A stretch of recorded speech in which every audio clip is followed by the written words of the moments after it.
अस्सलाम वालेकुम एवरीवन। एक मज़ीद लेसन आप सबकी खिदमत में हाजिर है। आज के लेसन में कुछ बड़ी इंपॉर्टेंट टर्मिनोलॉजीज़, कुछ बड़ी इंपॉर्टेंट मालूमात मैं आपको देने लगा हूँ। उम्मीद है आपने चैनल को भी सब्सक्राइब कर लिया होगा और पिछले जो मैंने 6-7 लेसन शेयर किए वो भी देख लिए होंगे। अच्छा, सबसे पहले लोगों का एक सवाल है कि सर हम मार्केट में अक्सर एक टर्म सुनते आते हैं, अपर लॉक लोअर लॉक।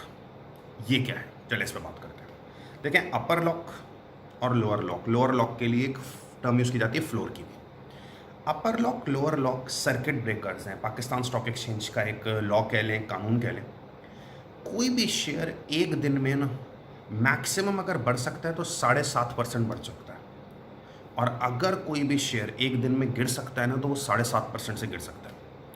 पास्ट में जब ये सर्किट ब्रेकर कानून नहीं थे तो अमूमन ऐसा देखते थे कि भाई एक शेयर 50 रुपये का है, ठीक है। अगले दिन वो सुबह ओपन हुआ ना 10 रुपये का था, 5 रुपये का था, तो अब सोचे इन्वेस्टर की क्या हालत होगी कि मेरा एक शेयर 50 रुपये का था, कोई कंट्रोल्स ही नहीं था। अगले दिन वो 10 रुपये का हो गया, 40 रुपये का स्ट्रेट लॉस, 80% स्ट्रेट लॉस। तो फिर स्टॉक मार्केट्स ने कवानीन इंट्रोड्यूस किया अपर सर्किट, लोअर सर्किट, अपर लॉक, लोअर लॉक के, जिसके मुताबिक अगर एक शेयर 100 रुपये का है तो वो एक दिन में सिर्फ 7.5% बढ़ सकता है। 7.5% बढ़ सकता है मीन्स 107.5 तक जा सकता है, इससे ऊपर उस दिन जा ही नहीं सकता। तो जब शेयर 107.5 का हो जाता है ना तो भी कॉल इट, उस पर अपर लॉक लग गया। और इस दिन एक शेयर 100 रुपये का है ना तो वो सिर्फ एक दिन में 7.5% गिर सकता है, यानी कि 92.5 पे आ सकता है, इससे नीचे नहीं जा सकता। जब 92.5 पे आ जाता है तो वो हॉल्ट लग जाता है।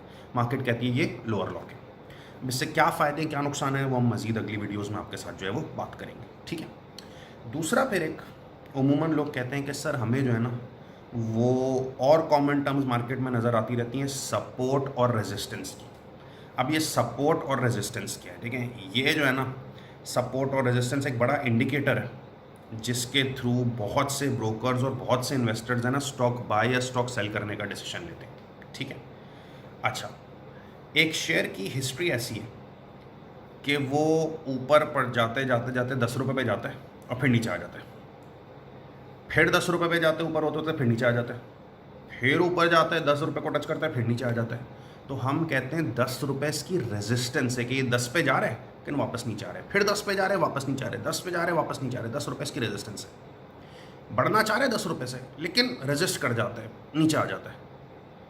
जैसी उसने रेजिस्टेंस तोड़ी ना, 10 को ब्रीच कर गया, तो कहते हैं यार बाय कर लो शेयर, क्योंकि उसने रेजिस्टेंस तोड़ी है ना, 10 को तोड़ गया ना, अब वो तेज़ी से ऊपर निकल जाएगा। जैसे पानी होता है ना यार, टकरा रहे, एकदम से जब टूटा तो प्रेशर से बिल्कुल।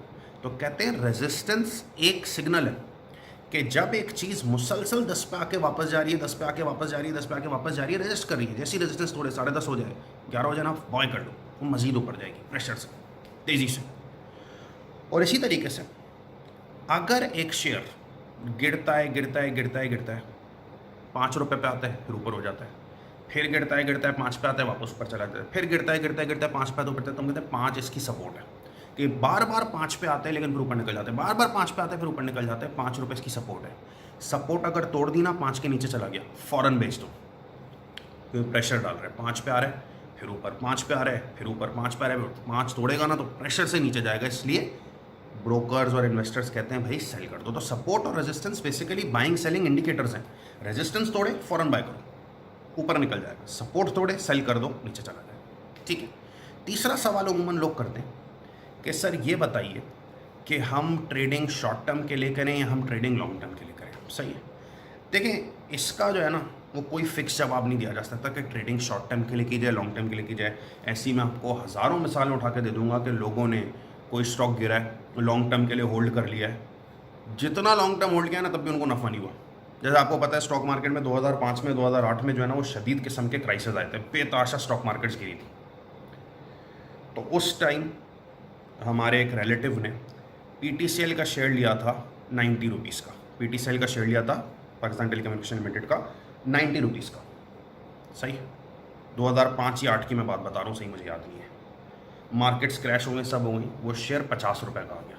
कितने का हो गया? 50 रुपये का। तो उनको किसी ने कहा भाई आप होल्ड कर लो ना, वापस भी तो बढ़ेगा। वो आज तक शेयर उन्होंने होल्ड किया हुआ है और वो शेयर अब है 10 रुपये का या 12 रुपये का। तो सोचिए 15 साल होल्ड कर लिया फिर भी शेयर वापस नहीं है।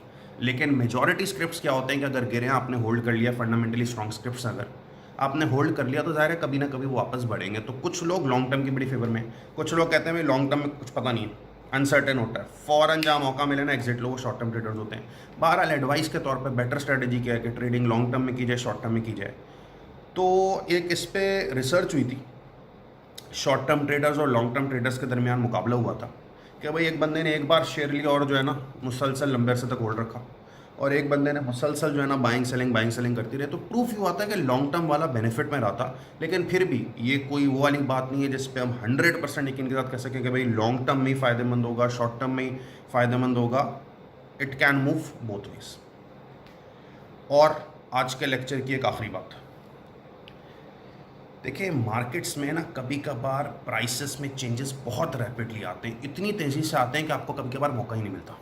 जैसे एक शेयर आपने लिया 50 रुपये का, सही, आपने लेट सपोज PIA का शेयर लिया और अचानक से खबर आ गई भाई US ने उसको बैन कर दिया, यूरोप ने उसको बैन कर दिया, तो भाई शेयर गिरना शुरू होगा।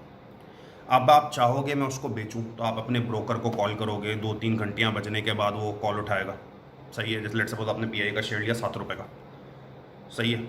अब वो गिरना शुरू होगा, ये खबर आ गई अचानक से कभी यूरोप ने बैन कर दिया है और USA ने बैन कर दिया। शेयर गिरना शुरू हुआ, 7 से 6 रुपये 90 पैसे हुआ, 6 रुपये 80 पैसे। आपने कहा तो बहुत बुरी खबर है, भागो इससे। आपने ब्रोकर को कॉल मिलाई, 1-2 बेल बजी, उसने उठाई, सर बेच दें आप। उसने कहा हाँ सर मैं बेचता हूँ। इतनी देर में ही जो है ना कहानी बर्बाद हो जाती है कभी कभार, सही है। या मिसाल के तौर पे आपने कहा मैं ब्रोकर से नहीं, मैं खुद अपने सॉफ्टवेयर अपने टर्मिनल पे ट्रेड करता हूँ। आपने शेयर 7 रुपये का खरीदा था, गिरना शुरू, आपने कहा मैं फ़ौरन बेचता हूँ। आपने अपना ID डाला, पासवर्ड डाला, ऑर्डर लगाया, इतनी देर में भी कहानी ख़राब हो जाती है। इसलिए एक मशवरा दिया जाता है लोगों को, हमेशा आप ट्रेडिंग करें स्टॉप लॉस SL के साथ। सर ये स्टॉप लॉस क्या है, इसका भी ज़रा कॉन्सेप्ट सुन लें। स्टॉप लॉस क्या है? स्टॉप लॉस ये होता है कि आपने लेट सपोज एक शेयर बाय किया 10 रुपये का और स्टॉप लॉस उसी वक्त लगा दिया 9 रुपये का। स्टॉप लॉस 9 रुपये का मतलब ये है कि जैसे ही ये शेयर गिरना शुरू करेगा ना और 9 रुपये पे आएगा, आपको ऑर्डर लगाने की ज़रूरत नहीं है। स्टॉप लॉस है कि यहाँ मेरा लॉस स्टॉप हो जाए, वो खुद ही बिक जाएगा। अब सोचें, एक चीज़ 10 रुपये से 9 रुपये पे आ रही है, आप बेचने के लिए ऑर्डर लगाने की कोशिश करोगे, ID पासवर्ड डाला, ऑर्डर प्लेस किया, इतनी देर में कहानी हाथ से निकल सकती है ना। अगर स्टॉप लॉस लगा हुआ होगा ना 9 रुपये का, तो दैट मीन्स वो 9 पे आएगा ना, आपको कुछ करने की ज़रूरत नहीं है, वो खुद ही खुद बिक जाएगा। तो देखें ये एक बहुत बड़ा रिस्क मैनेजमेंट टूल है स्टॉप लॉस, कि कोई भी शेयर अगर आप लें और आपको वहाँ थोड़ी अनसर्टेनिटी नज़र आती है कि कुछ भी हो सकता है, तो always trade with stop loss. इसको प्रोटेक्टिव स्टॉप लॉस भी कहते हैं। स्टॉप लॉस का मैंने आपको क्या सिलसिला बताया कि यार जैसे ही वो शेयर उस रेट पे पहुंचे, आपको ऑर्डर लगाने की ज़रूरत ना, वो खुद ही बिक जाए। तो हमने आपको 4 टर्म्स आज बताई हैं, एक अपर लॉक लोअर लॉक की, सपोर्ट रेजिस्टेंस की, short term long term trading की और स्टॉप लॉस की। होपफुली आप इन वीडियोस को एंजॉय भी कर रहे होंगे, काफ़ी सीख भी रहे होंगे। Do subscribe the channel, share among your friends. हम ज़ाहिर है जब आपकी बेसिक्स हो जाएंगी तो आपको कुछ ना कुछ ट्रेडिंग टिप्स भी जो है वो देना शुरू करेंगे, ठीक है। Stay tuned for the next video. Thank you very much, take care, अल्लाह हाफिज़।